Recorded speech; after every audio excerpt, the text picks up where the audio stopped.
diretamente de uno de mis países favoritos. Teve o seu triste final. Você pode se perguntar, mas e aí, o que aconteceu nesse negócio aí?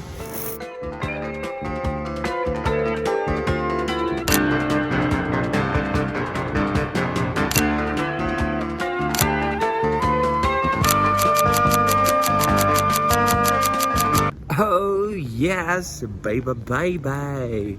Fazendo do mundo o meu playground.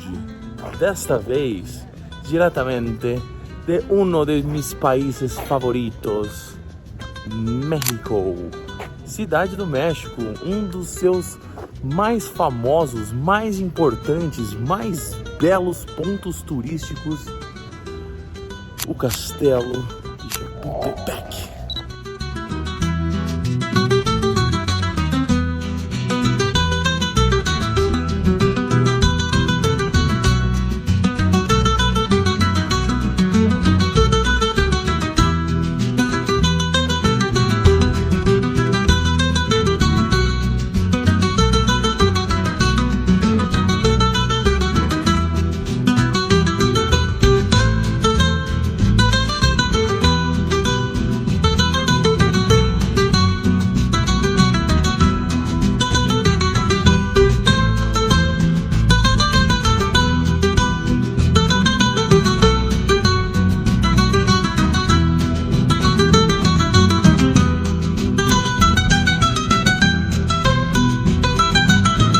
Yes, baby. Castillo de Chapultepec.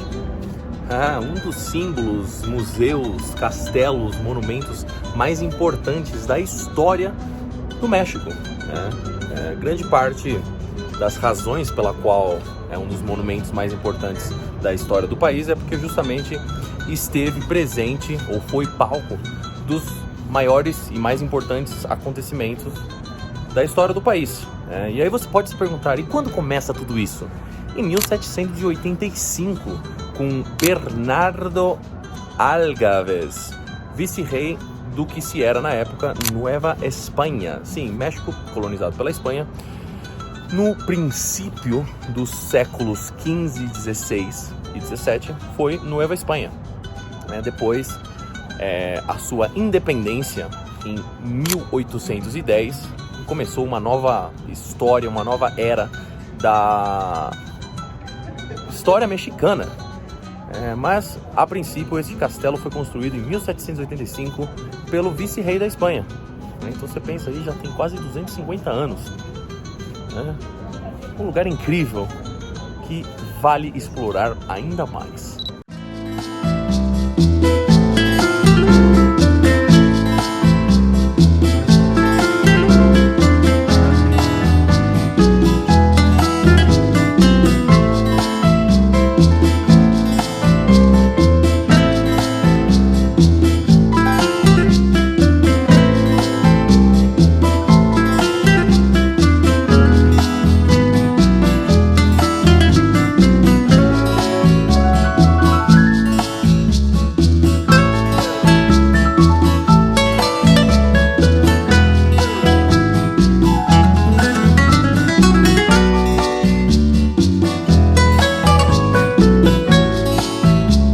Bernardo Algámez, que a princípio teve como objetivo construir uma casa de veraneio. Vim aqui passar as suas férias com a família real. Você pode imaginar, isso daqui há 200 anos atrás não tinha nada desses edifícios aqui, era só floresta, com uma vista um tanto quanto bela, sem toda essa poluição que hoje em dia domina a capital mexicana.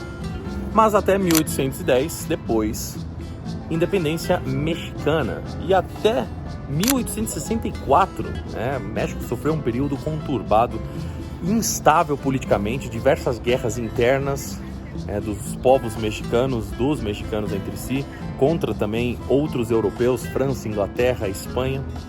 Um período muito conturbado na história mexicana, de diferentes líderes, imperadores, até que em 1864 a França, aproveitando toda essa bagunça que estava rolando no México, falou assim: vamos lá pegar esse território pra gente, evitar que os Estados Unidos continue a sua investida nesse território, e vamos mandar lá o Duque, que que aqui se tornou segundo imperador Maximiliano. E aí foi Maximiliano em 1864 que deu uma repaginada nesse castelo todo, deu esse toque europeu monárquico, deu esses cristais, lustres, móveis lindos da época e fez com que esse castelo tivesse mais ou menos a cara que ele possui hoje, que depois ainda sofreu algumas mudanças.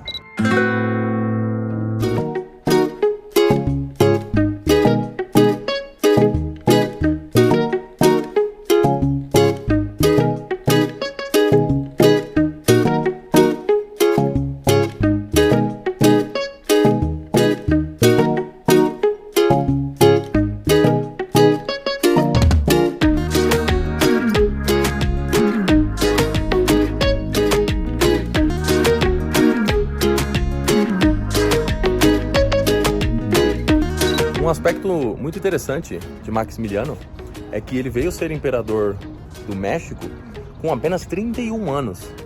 E a sua mulher, a Carlota, era prima da bisavó do atual rei da Inglaterra.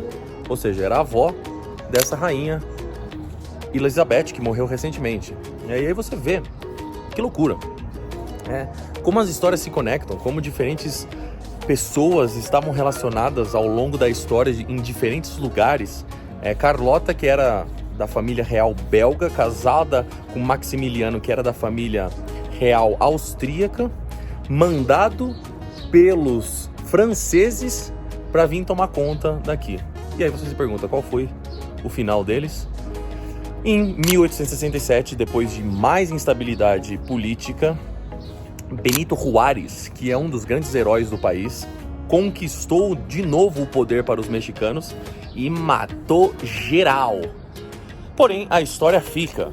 Grande parte dessa arquitetura bela foi feita pelo Maximiliano, que veio aqui com algumas ideias liberais, que veio aqui implementando até mesmo um pouco do seu ego.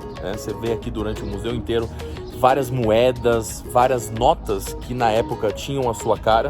Você pensa, o cara ficou no poder 3 anos e isso foi uma das prioridades da sua política estatal.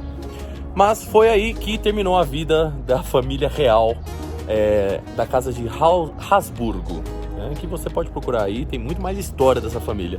Mas aqui eles tiveram esse triste final, com Benito Juárez assumindo o poder e ficando mais ou menos o que até hoje é o México. Depois de 1867 ainda passou por algumas transformações, mas Benito Juárez, um dos grandes heróis por tudo que é lugar aqui no México, tem o nome dele, inclusive no aeroporto, foi o presidente que tomou conta, excluindo todo o poder monárquico que aqui restava até a sua época. Interessante.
E aqui fica uma questão artística, moral, histórica e ética.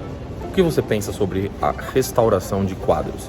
Esse quadro aqui, que é do século XIX, está sendo restaurado hoje, em 2024, para continuar tendo os aspectos que muito provavelmente tinha quando ele foi originalmente pintado. Qual é a sua opinião sobre isso? Os quadros devem ser repintados até certo ponto para possuir um aspecto novo, ou ele deve ser envelhecido naturalmente, na medida do possível, tentando preservá-lo para que a história permaneça original?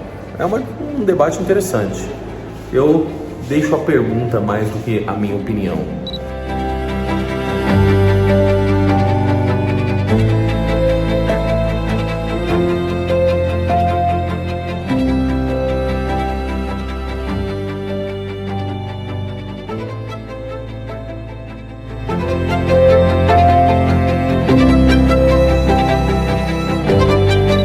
Você lembra que eu falei que depois da independência mexicana em 1810 até a chegada do imperador Maximiliano em 1864, México passou por um período conturbado de muitas guerras? Um dos maiores símbolos da história mexicana é justamente este daqui. Pois é, em 1847, durante a guerra contra os Estados Unidos, para aqueles que não sabem, toda essa zona que é hoje Texas, Novo México, Arizona, Califórnia, Colorado, Utah, Washington, até o Oregon, era tudo parte do México. E aí, durante a guerra americana-mexicana, nessa primeira parte do século XIX, os Estados Unidos ganhou tudo essa região aí, né? E aqui na capital do México, os Estados Unidos chegou também, né? E essa daqui foi o símbolo da guerra. Os Niños Héroes. Pois é, quando os Estados Unidos chegou aqui com seu exército, este castelo hoje era na época um cadete militar, onde ficavam as crianças na época que defendiam na verdade elas treinavam, né? Defendiam, elas pretendiam muito mais para frente em suas vidas. E aí quando os Estados Unidos chegou aqui, dominou tudo, matou geral, uma última criança com a bandeira do México, heroicamente, ao invés de morrer pelas mãos dos americanos, se jogou do castelo com a bandeira do México em suas mãos. E aí ficou a lenda, a história desse símbolo mexicano muito famoso. Até hoje todo mundo conhece a história dos Niños Héroes, as crianças heróis, representada aqui, no teto dessa parte do castelo. Uma história muito bonita, num lugar muito bonito. Uma história muito interessante que muitos aí não tem nem ideia. Eu, por menos, não tinha. Essa não é a minha primeira vez aqui no México, mas eu conheci essa história a primeira vez que eu vim pra cá.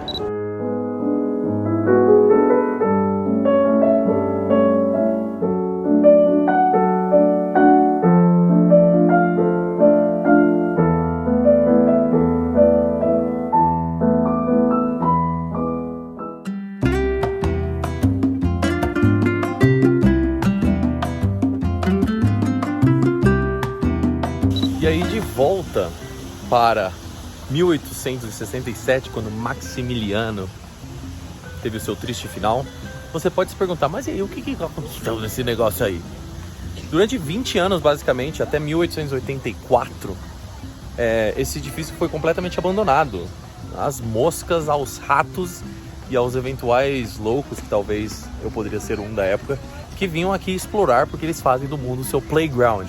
Mas foi isso, durante 20 anos, nada aconteceu aqui, ficou abandonado. Até o presidente Porfírio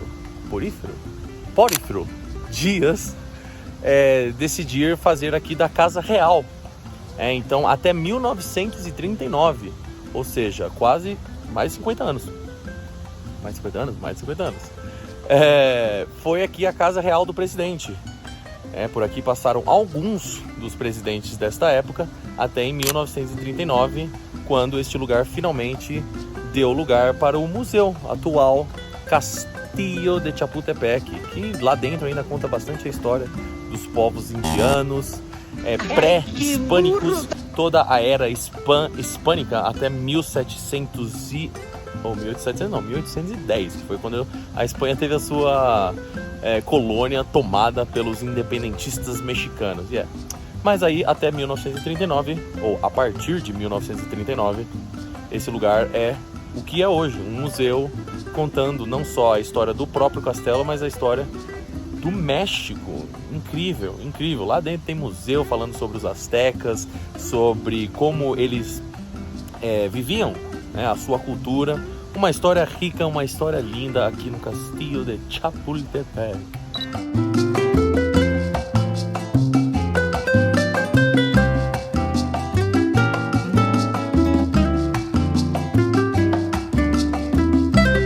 E por aqui termina este incrível tour pelo Castillo de Chapultepec. No começo teve uma situação ali peculiar, vou compartilhar aqui com vocês. Logo no comecinho ali que eu tava gravando, chegou um policial e... você fala inglês? Eu falei, não, pode falar comigo em espanhol. Não, porque não pode gravar aqui. Aí veio mais um policial, veio falar as regras. Mas aí é aquela peculiaridade do século XXI que, venhamos ao caso, quantas pessoas ali não gravam videozinhos para os seus Instagrams, TikToks, YouTubes até mesmo da vida. Mas no momento que de repente você vê um cara com a câmera assim, do jeito que eu estou gravando agora, em horizontal, talvez você poderia pensar que é alguma coisa mais elaborada. E aí o cara veio falar pra mim que eu precisava de uma autorização do governo, enfim. Eu falei, não, brother, eu só tô fazendo um videozinho aqui. Fiz justamente esse argumento pra ele, falando que quantas pessoas não estão gravando aí?